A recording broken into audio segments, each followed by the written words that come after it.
আজকে আমরা জয়নিং এর তৃতীয় রুলস, প্রথম দুটো রুলস আমাদের হয়ে গেছে, তাই না? এক নম্বর যে রুলসটা ব্যবহার করে আমরা জয়নিং করছিলাম সিম্পল সেন্টেন্সে, সেটা হচ্ছে পার্টিসিপল। আর 2 নম্বর হয়ে গেছে আমাদের ইনফিনিটিভ, তাই তো? এই দুটো রুলস আমরা শিখে গেছি। অর্থাৎ সরল বাক্যে বা সিম্পল সেন্টেন্সে জয়নিং করতে গেলে যে রুলসগুলোকে ফলো করতে হয় তার মধ্যে পার্টিসিপল একখানা হয়ে গেছে আমাদের, তার মধ্যে দ্বিতীয় রুলস হচ্ছে ইনফিনিটিভ, সেটাও আমাদের হয়ে গেছে। আজকে আমরা শিখব যে সিম্পল সেন্টেন্সে জয়েন করার আর একটা রুলস হচ্ছে, সেটা হচ্ছে rules number 3, by using a noun or phrase in apposition. বোঝা গেল? অর্থাৎ নাউন ইন অ্যাপোজিশন বলে এটাকে, বা ফ্রেজ ইন অ্যাপোজিশন। ঠিক আছে? তো এই জিনিসটা কি, নাউন ইন অ্যাপোজিশন আর ফ্রেজ ইন অ্যাপোজিশন, বিষয়টা কি? বিষয়টা হচ্ছে, দেখো, নাউন ইন অ্যাপোজিশন বা ফ্রেজ ইন অ্যাপোজিশন মানে এটা বোঝায় যে দুটো নাউনকে পাশাপাশি ব্যবহার করা। ঠিক আছে? পূর্ববর্তী নাউনকে ব্যবহার করার পরে ঠিক তার পরেই পরবর্তী নাউন বা ফ্রেজ, যে কোনো একটা, দুটি নাউনের কাজ করে, ফ্রেজটাও নাউনের কাজ করে। তাহলে নাউন কিংবা ফ্রেজ ব্যবহার করব যেটা পূর্ববর্তী নাউনকেই মডিফাই করবে বা পূর্ববর্তী নাউন সম্পর্কে ডেসক্রাইব করবে, পূর্ববর্তী নাউন সম্পর্কেই বলবে, পূর্ববর্তী নাউন সম্পর্কেই ব্যাখ্যা দেবে সেই নাউনটা বা সেই শব্দগুচ্ছটা। ক্লিয়ার হলো কি? হয়নি, মিথ্যা কথা বলছো। নেক্সট, এখানে একটা এক্সাম্পল দিয়েছি, দেখো, সি ইজ নীলাঞ্জনা বসু, তাই তো?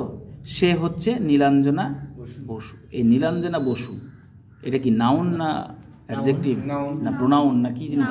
Verb, noun. আচ্ছা, এই একটা বাক্য তোকে দিয়েছে, সি ইজ নীলাঞ্জনা বসু, একটা বাক্য। আবার দিয়েছে she is my English teacher.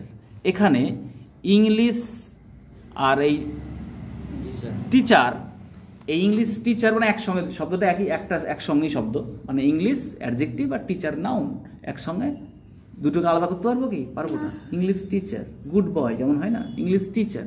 তাহলে এই ইংলিশ টিচারটাও হচ্ছে নাউন। বোঝা গেল? তাহলে এবার আমাকে জয়েন করতে দিয়েছে। এটা কোন কি বাক্যে আছে? এই দুটো বাক্য কি বাক্যে আছে? প্রথম বাক্যটা কিসে আছে? সিম্পল আছে। নীলাঞ্জনা বসু নাকি, সি ইজ নীলাঞ্জনা বসু, এটা সিম্পল আছে? কিসে আছে? She is simple, she is Nilanjana Basu, হ্যাঁ, সে নীলাঞ্জনা বসু। এটা কি বাক্য? সিম্পল বাক্য না কমপ্লেক্স বাক্য না কম্পাউন্ড? কেন সিম্পল? কেন? ওয়াই? ইজটা কি? কোনটা সেটা? কোনটা? Is. Very good, very good. তাহলে এখানে ইজটা হচ্ছে সমাপিকা ক্রিয়া, তাই তো? এখানে কোনো অসমাপিকা ব্যবহার নেই, একটাই সমাপিকা ক্রিয়া আছে, তাহলে এটাও সিম্পল বাক্য। এখানেও একটাই সমাপিকা ক্রিয়া আছে, ফাইনাইট ভার্ব, তাই এটাও সিম্পল বাক্য। কিন্তু দুটোকে যখন আমি একটা করব তখন তো নিশ্চয়ই আমাকে পদ্ধতি অবলম্বন করতে হবে। তাহলে এখানে আমি সে আগের অসমাপিকা ক্রিয়া তৈরি করার যে পদ্ধতি, ইনফিনিটিভ বা পার্টিসিপল বা জিরান্ড, সেগুলো ব্যবহার করে আসবে না। এটা আসবে সে ধরনের বাক্য এটা নয়, তাই তো? আমি খেয়ে বাড়ি গেলাম বা এরকম ধরনের ঘটনা সমূহ নয়, কিন্তু এটা একটা বর্ণনামূলক। সে হচ্ছে নীলাঞ্জনা বসু, উনি আমার শিক্ষক। তাহলে এই বিষয়গুলো এখানে আসবে না, পার্টিসিপল বা ইনফিনিটিভ এগুলো আসবে না। তাহলে আমাকে অন্য পদ্ধতি ব্যবহার করতে হবে। যেহেতু দেখতে পাচ্ছি এখানে দুটো নাউন আছে, তাই তো? এবং এই মাই ইংলিশ টিচারটা কে? নীলাঞ্জনা বসু। তাহলে এখানে যে নাউনটা আর এখানে সেই যে নাউনটা ব্যবহার হচ্ছে, দুটো একই তো, অস্তিত্বগতভাবে এক তো। এই দ্বিতীয় যে নাউনটা, এটা প্রথম নাউন সম্পর্কেই বলছে, তাই না? তাহলে আমাকে এই পদ্ধতি ব্যবহার করতে হবে, সেটা হচ্ছে noun or phrase in apposition. বোঝা গেল? তাহলে নাউন আর ফ্রেজ ইন অ্যাপোজিশনটা কি না, তবে দেখো উদাহরণের মাধ্যমে দেখো, তাহলে ভালো বুঝতে হবে। আমি এটাকে করব, কি করব? জয়নিং যদি করব তখন করব she is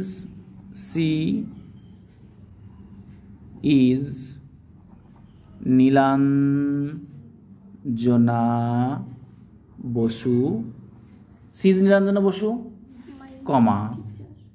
comma my English teacher. বাক্য শেষ। সে হলো নীলাঞ্জনা বসু, আমার ইংরেজির শিক্ষিকা। তাই তো?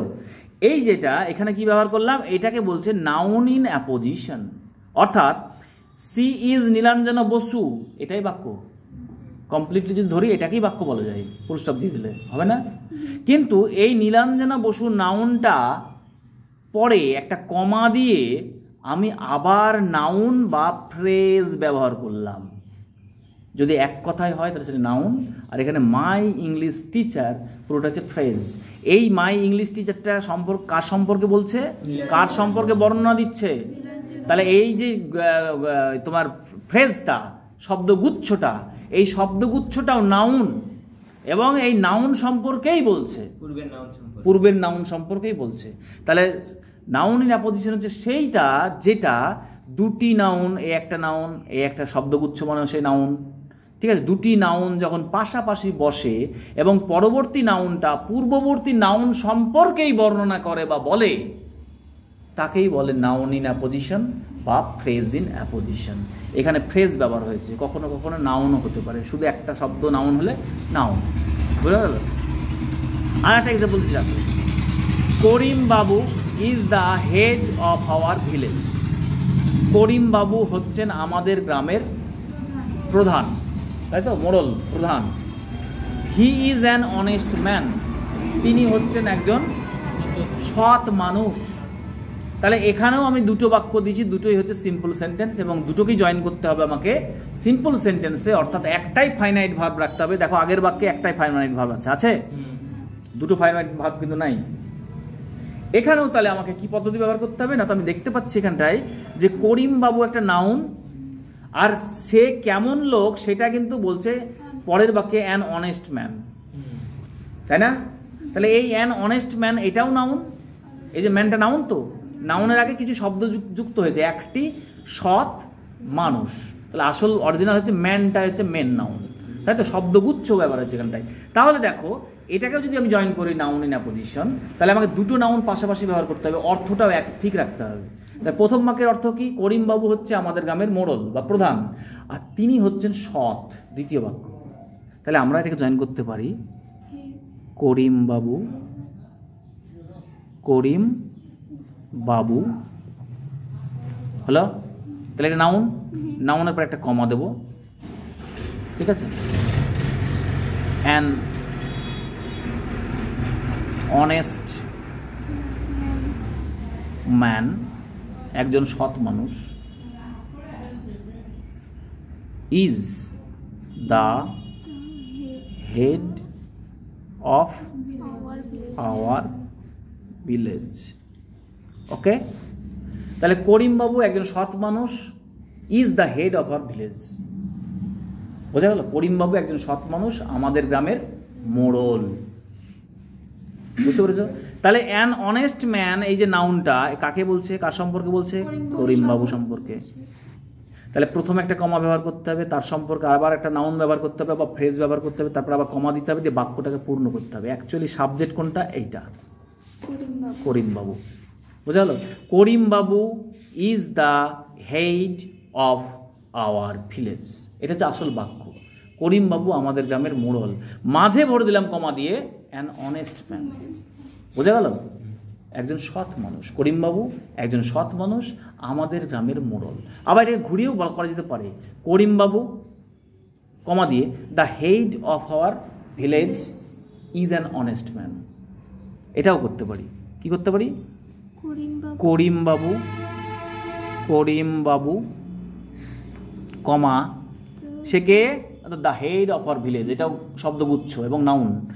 দ্য হেড, দ্য হেড, এই যে হেডটা হচ্ছে নাউন।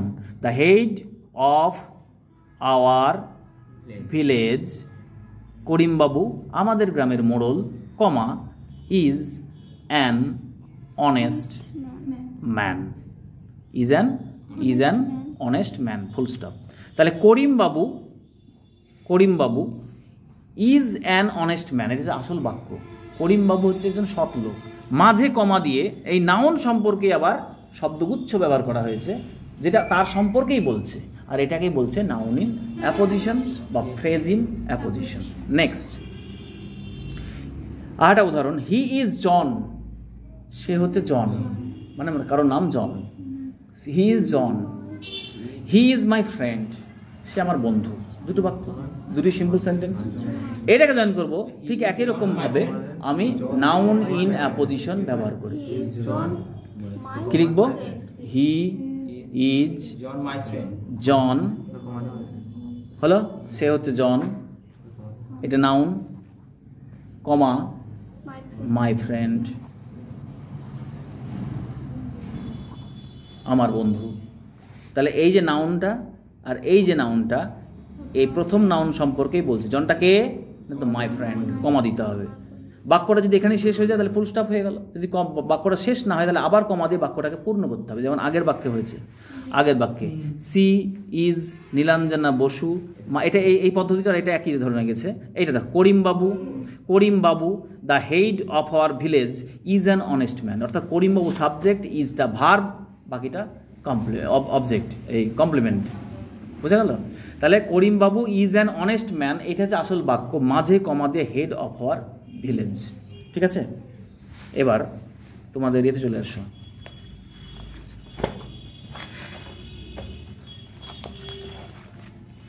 নেক্সট তোমাদের দেখো, এখানে একটা টেক্সচুয়াল উদাহরণ দিলে আরো ভালো বুঝতে পারবা। দেখো একটা উদাহরণ দিচ্ছি টেক্সচুয়াল, যেটা পরীক্ষাতে তোমার টেক্সচুয়াল হবে। একটা উদাহরণ দিচ্ছি, আল্লাহ ইজ দ্য মার্সিফুল। ঠিক আছে, হ্যাঁ, মাই ফাদার। দেখো একটা বাক্য দিলাম কি তোমাদের টেক্সচুয়াল বাক্যটা দেখো, আল্লাহ ইজ দ্য মার্সিফুল, একটা বাক্য, Allah is the merciful, simple sentence এটা হলো। My father asked everyone to thank him, আমার বাবা তাদের প্রত্যেককে বলল তাকে ধন্যবাদ দাও। তাই তো, দুটো বাক্য দিল, এই দুটো বাক্য জয়েন করতে হবে। তাহলে এখানে কি পাবো আমি? আল্লাহ একটা পাচ্ছি, নাউন, আর তার সম্পর্কেই বলছে দ্য মার্সিফুল, দুটো নাউন এখানেই পাচ্ছি। ঠিক আছে, মার্সিফুল মানে করুণাময়, করুণাময় না। মাই ফাদারের সঙ্গে কার কার তুলনা করবো? মাই ফাদার কেউ কে কি বলছে? আর আছে? আর মাই ফাদারের সম্পর্ক আর কিছু আছে? নাই তো। তাহলে একটা বাক্যের মধ্যে আমি আল্লাহ এবং মার্সিফুল এই দুটোই পাচ্ছি, আল্লাহই হচ্ছে মার্সিফুল। তাহলে আমি কি করব? মাই ফাদার আস্কড, প্রত্যেককে বলতেন, এভরিওয়ান, প্রত্যেককে, এভরিওয়ান, আমার বাবা প্রত্যেককে বলতেন, টু থ্যাঙ্ক, কাকে? আগে থ্যাঙ্কের পরে কমা, আগে নাউন, প্রধান নাউন আল্লাহ, থ্যাঙ্ক আল্লাহ হলো প্রধান নাউন নিলাম, কমা এবার এই নাউন সম্পর্কে বলবে, সেটা হচ্ছে দা মার্সিফুল। এটা হচ্ছে রাইট অ্যান্সার। এখানে মাই ফাদার আস্কড, এই আস্কড একটাই নন ফাইনাইট ভার্ব, তাই সরি একটাই ফাইনাইট ভার্ব, তাই তো। তাহলে এটা সিম্পল সেন্টেন্সই হলো, জয়নিংও হয়ে গেল। Next, my father was Zainal Abdin, আমার বাবা ছিলেন Zainal Abdin. He did not have much formal education, তার সেরকম ফর্মাল প্রথাগত শিক্ষা তার ছিল না। তাহলে কি করব? এখানে মাই ফাদার একটা পাচ্ছি আর জয়নাল আবদিন একটা পাচ্ছি, তাই তো। তাহলে মাই ফাদার কমা জয়নাল আবদিন, তাহলে এটা সাবজেক্ট, এটা হচ্ছে নাউন ইন অ্যাপোজিশন, কমা এবার ভার্ব দিয়ে বাক্যটা শেষ করতে হবে। তাহলে my father did not have much formal education. বাক্য কমপ্লিট, তাই তো, বাক্য complete. My father did not have much formal education, এটা হচ্ছে আসল বাক্য, কমা দিয়ে মাই ফাদারের পরে জয়নাল আবদিন। ঠিক আছে, তাহলে এই নাউনটা এই নাউনকেই সম্পর্কেই বলছে, এটাকেই বলছে নাউন ইন অ্যাপোজিশন বা noun in phrase in apposition. যদি একটা নাউন হয় তাহলে এটা কিন্তু নাউন, তাই নাউন ইন অ্যাপোজিশন। আর যেখানে ফ্রেজ ব্যবহার হচ্ছে, যেমন আগে করেছি মাই ইংলিশ টিচার, তাহলে এটা ফ্রেজ ইন অ্যাপোজিশন। ঠিক আছে, একই জিনিস। নেক্সট আরেকটা উদাহরণ দেওয়া হয়েছে, Ulysses is a legendary Greek hero. একজন ইউলিসেস হচ্ছে একটা ঐতিহাসিক লিজেন্ডারি মানে মহান একটা গ্রিক হিরো। ঠিক আছে, Greek hero. He longs for adventure, সে সবসময় দুঃসাহসিক কাজ পছন্দ করতেন, দুঃসাহসিক কাজ পছন্দ করতেন, চাইতেন। লংস মানে চাওয়া। তাহলে এখানে ইউলিসেস একটা নাউন পাচ্ছি, মানুষের নাম, একজন মহান তোমার যোদ্ধা, তাই তো, ইউলিসেস গ্রিক হিরো। আর ইউলিসেস সম্পর্কে কি পাচ্ছি, এ লিজেন্ডারি গ্রিক হিরো, ফ্রেজ। তাহলে এ লিজেন্ডারি গ্রিক হিরো, একজন গ্রিক নায়ক। বোঝা গেল? তাহলে আমি লিখতে পারি এটাই, আসল বাক্য পরে করছি, আগে ইউলিসেস, ইউলিসেস নাউন, কমা দিলাম। এবার ফ্রেজ ইন অ্যাপোজিশন করব। কি করব? এ লিজেন্ডারি গ্রিক হিরো, এ লিজেন্ডারি গ্রিক হিরো, এটা হয়ে গেল ফ্রেজ ইন অ্যাপোজিশন। তাহলে কমা দিতে হবে, কমা। এবার এই সাবজেক্ট হিসেবে যেহেতু কাজ করছে, এর ভার্ব আমাকে দিতে হবে কি, লংস। এই যে লংসটা হচ্ছে ভার্ব, লং ফর মানে আকাঙ্ক্ষা করা বা চাওয়া। Longs for adventure. তাহলে আসল বাক্য কি দাঁড়ালো, ইউলিসেস লংস ফর অ্যাডভেঞ্চার। এটা হচ্ছে আসল বাক্য। ইউলিসেস দুঃসাহসিক কাজ পছন্দ করতেন, আকাঙ্ক্ষা করতেন। এখানে ইউলিসেসটাকে মডিফাই করছে, এই বর্ণনা করছে এই ফ্রেজটা, এটাকেই বলছে ফ্রেজ ইন অ্যাপোজিশন বা নাউন ইন অ্যাপোজিশন। ঠিক আছে।